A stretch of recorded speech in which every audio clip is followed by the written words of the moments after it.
কোচবিহার দক্ষিণ আসনের নাম নজরকাড়া কেন্দ্র। গ্রাউন্ড জিরো থেকে আমাদের রিপোর্ট আপনাদের জন্য, আপনারা যারা আমাদের সন্ময় স্পিক্সের দর্শক, সেখানে এবারে এটা জেতা সিট বিজেপির।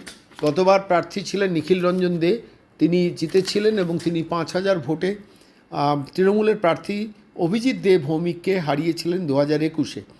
নিখিল রঞ্জন দে বিজেপির প্রার্থী হিসেবে 2021-এ পেয়েছিলেন 91,560টি ভোট, আর প্রতিপক্ষে তৃণমূল প্রার্থী ছিলেন অভিজিৎ দে ভৌমিক, তিনি পেয়েছিলেন 86,629টি ভোট। অর্থাৎ 5,000-এর মার্জিনে নিখিল রঞ্জন দে, 5,000 ভোটের মার্জিনে নিখিল রঞ্জন দে বিজেপির প্রার্থী হিসেবে কোচবিহার দক্ষিণ আসনটি জিতেছিলেন। এবারে বিজেপি প্রার্থী বদল করেছেন, নিখিল রঞ্জন দের পরিবর্তে সেখানে নিয়ে এসছেন রথীন বোস। তিনি চার্টার্ড অ্যাকাউন্টেন্ট, পেশাগতভাবে শিক্ষিত মানুষ, নরেন্দ্র মোদীর খুব কাছের মানুষ। তাকে সর্বভারতীয় বিজেপি এবারে নিখিল রঞ্জন দের পরিবর্তে সেখানে কোচবিহার দক্ষিণ আসনে প্রতিদ্বন্দ্বিতা করার নির্দেশ দিয়েছেন।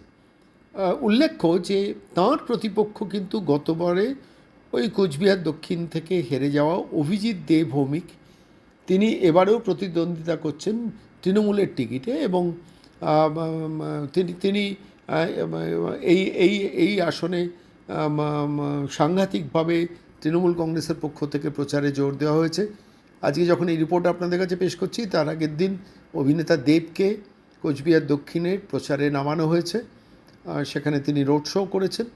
কিন্তু সত্ত্বেও কি তৃণমূল কংগ্রেস প্রার্থী জেতার কোনো সম্ভাবনা আছে? পরিষ্কারভাবে বলছি, জেতার কোনো সম্ভাবনা নেই অভিজিৎ দে ভৌমিকের। আবার বলছি, জেতার কোনো সম্ভাবনা নেই অভিজিৎ দে ভৌমিকের।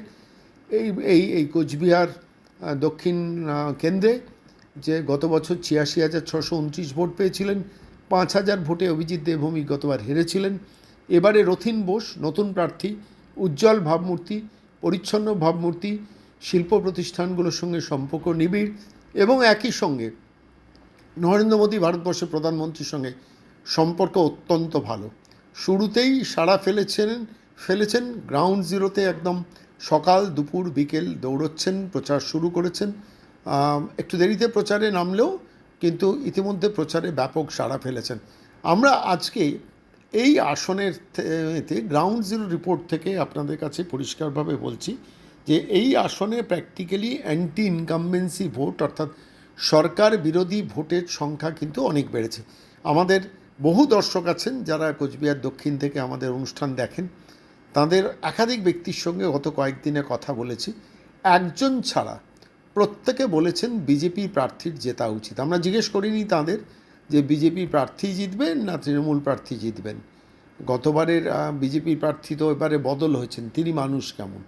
প্রত্যেকেই বলেছেন, যতজনকে প্রশ্ন করেছি প্রত্যেকেই বলেছেন রথীন বোস প্রার্থী হিসেবে অত্যন্ত উজ্জ্বল, অত্যন্ত ভালো, পরিচ্ছন্ন মানসিকতার মানুষ, শিক্ষিত মানুষ এবং মানে সত্যি কথা বলতে রথীন বোস জিতলে কোচবিহারের অসীম উপকার হবে, এটা বলেছেন। কিন্তু কে জিতবেন এই প্রেডিকশন যখন আমি জিজ্ঞেস করেছি, প্রশ্ন করেছি আমাদের দর্শকদের, তাদের মধ্যে যতজনকে কথা হয়েছে, অন্তত জনাপন্নর সঙ্গে কথা হয়েছে, একজন বাদে প্রত্যেককে বলেছেন যে এবারে রথীন বোসের জেতা উচিত। ফলত স্বাভাবিকভাবে এই প্রেক্ষিতে দাঁড়িয়ে আমার মনে হলো সরাসরি আজকে আপনাদের দর্শকদের নিয়ে চলে যাব কোচবিহার দক্ষিণে গ্রাউন্ড জিরো থেকে। রথীনবাবুর সঙ্গে ফোনে আমরা যোগাযোগ করেছিলাম, সারাদিনের প্রচারের শেষে তিনি বাড়ি ফিরেছেন, তখন সরাসরি আমাদের ফোনের উত্তরে যা বললেন আজকে সন্ময় স্পিক্সে আপনাদের শোনাবো। নমস্কার রথীনবাবু, অভিনন্দন যে এবার কোচবিহার দক্ষিণে আপনি প্রতিদ্বন্দ্বিতা করছেন বিজেপির তরফ থেকে। গতবারও এই সিটটি বিজেপির ছিল, এবারে কত ভোটে জিতবেন আশা করছেন? নমস্কার। হ্যাঁ নমস্কার। সবার প্রথমে বলি, আপনি ভালো আছেন তো? আছি। কত ভোটে জিতবেন সেটা আগে বলুন, তার উপর ভালো থাকা। উত্তরবঙ্গের এই সিটটা কোচবিহার আমার জন্মভূমি। হ্যাঁ আমার একটু জোরে যদি বলেন। কোচবিহার আমার জন্মভূমি। হ্যাঁ এই বিধানসভায় আমার জন্ম, হ্যাঁ প্রায় মানে সঙ্গে লাগানো রাজবাড়ির এখানে। আমি পড়াশোনা করেছি school, primary school, higher secondary school এবং কলেজ। এখান থেকে আমি সিএ পড়তে গেছি। আমাকে এইখানকার মানুষরা, কোচবিহার শহরের মানুষরা প্রচন্ড ভালোবাসে এবং প্রচুর লোক চেনে। পার্সোনালি আমাকে তারা খুব মানে পছন্দ করে। আমি যেটা প্রচার করতে গিয়ে এবং কথা বলতে গিয়ে দেখলাম যে এই সিটটা কমপক্ষে 20 থেকে 25,000 ভোটে আমরা লিড করব। বাহ। কারণ মানুষ এখানে একদম তৈরি আছে হুম, যে আর যিনি দাঁড়িয়েছেন হুম। তার সাথে যদি আমার তুলনা হয় তাহলে তো আমি বলতে পারি যে মানে না, কি বলবো আর? প্রার্থী হিসেবে আপনি অনেক এগিয়ে। আমাদের বহু দর্শক আপনার এলাকা থেকে ফোন করে বলেছেন প্রার্থী হিসেবে রতিনবাবু আনপ্যারালাল, কেউ ওর ধারে কাছে নেই। আমার আপনার কাছে স্পেসিফিক দুটো তিনটে প্রশ্ন আছে। আপনার বলুন। গতবার যিনি জিতেছিলেন বিজেপি নিখিল বাবু, তিনি 5,000 ভোটের মার্জিনে জিতেছিলেন এবং গত 5 বছর ধরে স্বাভাবিকভাবে অ্যান্টি ইনকামবেন্সি বেড়েছে। মানে কুচবিহারও কি সেই স্রোতে এগিয়েছে? আমি এই প্রশ্নটা করছি যে অ্যান্টি ইনকামবেন্সি বলতে তৃণমূল মানেই চোর, চোর মানে তৃণমূল। এই জায়গা থেকে দাঁড়িয়ে কি কুচবিহারের মানুষেরও পারসেপশনটা তাই? তৃণমূল মানেই চোর শুধু না, তৃণমূল মানেই হিন্দুদের প্রতি অবিচার করে, হুম, হুম, মুসলিমদের এখানে অ্যাপ্রেইজ করে। হুম। এটা কিন্তু যারা ভোটার তারা বুঝে গেছে, বিশেষ করে হিন্দুরা তো 100% বুঝে গেছে। আরেকটা প্রশ্ন হিন্দুরা আরেকটা united প্রশ্ন হচ্ছে। আরেকটা প্রশ্ন জিজ্ঞেস করি যে আপনার ওখানে মাইনরিটি ভোটার সংখ্যা পার্সেন্টেজ কত? পার্সেন্টেজ প্রায় 28%, 28 থেকে 30%, 28 to 30%। 28 থেকে 30% মাইনরিটি হওয়ার সত্ত্বেও আপনি বলছেন 20 থেকে 30,000 ভোটে জিতবেন? হ্যাঁ, টোটাল ভোটার কত?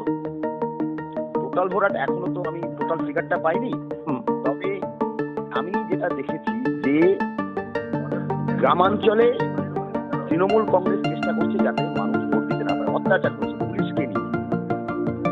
এসআইআর এ কত নাম বাদ গেছে এনি আইডিয়া? এসআইআর এর আমাদের প্রায় 27,000 নাম বাদ গেছে। এসআইআর এ 27,000 নাম বাদ গেছে। 5,000 এ গতবার লিড ছিল। সংখ্যা হচ্ছে 28 থেকে 30% মাইনরিটি। প্রার্থী গতবার যারা ছিল তার থেকে বেশি হিন্দুরা বিজেপিকে ভোট দিয়েছে। প্রার্থী বদল হয়েছে। আর আজকে দেব আপনার কাছে আপনার ওখানে প্রচারে গিয়েছিল তৃণমূলের প্রার্থীর। কোনো জায়গায় কি মনে হচ্ছে যে তৃণমূল একটু ব্যাকফুটে আছে বলে দেবকে নিয়ে গিয়ে রোড শো করাতে হচ্ছে? না না, তৃণমূল ব্যাকফুটে না, হুম। তৃণমূল সবকিছুতে পিছিয়ে আছে, সবকিছুতে পিছিয়ে আছে। আলটিমেটলি কুচবিহারের মানুষের কাছে আপনার কি মেসেজ? আপনি জিতলে কোন কাজটা আগে কুচবিহারের সব থেকে বেশি প্রায়োরিটি দেবেন? দেখুন, সবচেয়ে আমার যেটা আশ্চর্য লাগে, কুচবিহার হচ্ছে এমন একটা শহর হুম, যে শহরটা কিন্তু প্রথম ভারতবর্ষে একদম প্ল্যান সিটি তৈরি করেছিলেন কুচবিহারের মহারাজা। হুম, সেই জন্য কুচবিহারকে বলা হয় সিটি অফ বিউটি, COB। হুম। সেই কুচবিহার এখন ভগ্নদশা, ভগ্নস্তূপে পরিণত হয়েছে। সে তো সারা পশ্চিমবঙ্গতে লুটপাট করে শেষ করে দিয়েছে। তারা এখান আমি থেকে শুধু চাকরি সব। কুচবিহারবাসীকে বলবো, গত 15 বছরে কুচবিহারে একটা কিচ্ছু হয়নি। না, নর্থ বেঙ্গলকে দেখুন, রতিনবাবু আমি আপনাকে বলি, নর্থ বেঙ্গল নিয়ে যত চর্চা করছি তাতে একটা জিনিস পরিষ্কার হচ্ছে, নর্থ বেঙ্গলকে মমতা বন্দ্যোপাধ্যায় ভোটার হিসেবে ব্যবহার করেছেন, মানুষ হিসেবে মর্যাদা দেননি। নর্থ বেঙ্গলকে তো পুরোপুরি নেগলেক্ট করেছেন। তার প্রমাণ হিসাবে বাজেট দেখলেই বোঝা যায় নর্থ বেঙ্গলের বাজেট কতটুকু হয়েছে। নর্থ বেঙ্গলের বাজেট কত? একদম কম পর্যায়ে পড়েছে। এখন টোটাল বাজেট যেটা জায়গা আছে সেটা বলার অপেক্ষা রাখে না। 750 না 800 কোটি টাকা নর্থ বেঙ্গলের বাজেট আর এইবার নর্থ বেঙ্গলের যে ডেভেলপমেন্ট সেটা হওয়ার মতো পরিস্থিতি এখন নেই এবং প্ল্যানিংও নেই। নর্থ বেঙ্গলের মানুষকে একটা কথা বলুন তো, নর্থ বেঙ্গলে রেল যোগাযোগের ক্ষেত্রে কোনো ডেভেলপমেন্ট আপনি সুনিশ্চিত যথেষ্ট করবেন? ডেভেলপমেন্ট হয়েছে রেল যোগাযোগের ক্ষেত্রে। দেখুন, হুম। মাননীয় প্রধানমন্ত্রী নরেন্দ্র মোদী প্রথম পশ্চিমবঙ্গে যে বন্দে ভারত এক্সপ্রেস সেটা চালু করেছে হচ্ছে আপনার হাওড়া থেকে NGP স্টেশন। আচ্ছা, শুধু আরেকটা NGP আরেকটা স্টেশন কথা না। রতিনবাবু আরেকটা কথা আমি। না আপনাকে বলে শুনে নিন। হ্যাঁ, একমাত্র NGP স্টেশন থেকে 3টে বন্দে ভারত এক্সপ্রেস ছাড়ে। আচ্ছা। হুম। একটা হচ্ছে পাটনা, একটা হচ্ছে হাওড়া, আরেকটা হচ্ছে গৌহাটি। কোচবিহারে এটা জিতলে এবার আমি ইন্টারভিউটা একটু শর্ট করবো, পরবর্তীকালে আপনার কাছে আবার আসবো। জিতলে আপনি প্রথম কোন কাজটা হাতে নেবেন? আমি কুচবিহারের যে পুরনো গৌরব সেটা ফিরিয়ে আনার চেষ্টা করবো। কিভাবে? কুচবিহার প্যালেসকে আমরা বলি যে এইখানে একটা সুন্দর পরিবেশ গড়ে তুলবো, যে মানে সাউন্ড ট্যুরিজম স্পট হিসেবে কুচবিহারকে ভারতবর্ষের মানচিত্রে আনবেন, তাই তো? কুচবিহারের ইতিহাসকে তুলে ধরা যাতে যায় সেই আর চেষ্টা বেকার করবো। চাকরি প্রার্থীদের কোনো ইতিহাস আছে। চাকরি প্রার্থীদের কোনো অ্যাসুরেন্স দেবেন? নিশ্চয়। আর যেহেতু আমি একজন চার্টার্ড অ্যাকাউন্টেন্ট, আমি বিজনেস এবং ইন্ডাস্ট্রির সাথে যুক্ত আছি, এমন কিছু করার চেষ্টা করব যাতে আমার এখানকার ছেলেমেয়েরা তাদের চাকরি বাকরি হয়, শিল্প বিশেষভাবে শিল্প আনার জন্য চেষ্টা করবেন? বিজনেস করা নিশ্চয় করব, কারণ এখান আর থেকে শেষ প্রশ্ন, ভারতবর্ষের প্রধানমন্ত্রী নরেন্দ্র মোদীর সঙ্গে আপনার ব্যক্তিগত সখ্যতা আছে আমি জানি। ভারতবর্ষের প্রধানমন্ত্রী নরেন্দ্র মোদীকে কি প্রচারে আনবেন আপনার? নরেন্দ্র মোদী প্রথম নির্বাচন ঘোষণার পরে আমার বিধানসভায় আসছে প্রচারে বাহ। 5 তারিখে। খুব ভালো কথা রতিনবাবু, যোগাযোগ রাখবো। হ্যাঁ, শুভেচ্ছা রইলো, আপনি জিতবেন। কোচবিহারে বহু মানুষ বলছেন, সেটা সময়ের অপেক্ষা, কিন্তু কিন্তু সময়ের অপেক্ষা। আরো মার্জিন বাড়াতে হবে। ঠিক আছে, ঠিক। অনেক ধন্যবাদ, অভিনন্দন রতিনবাবু, ভালো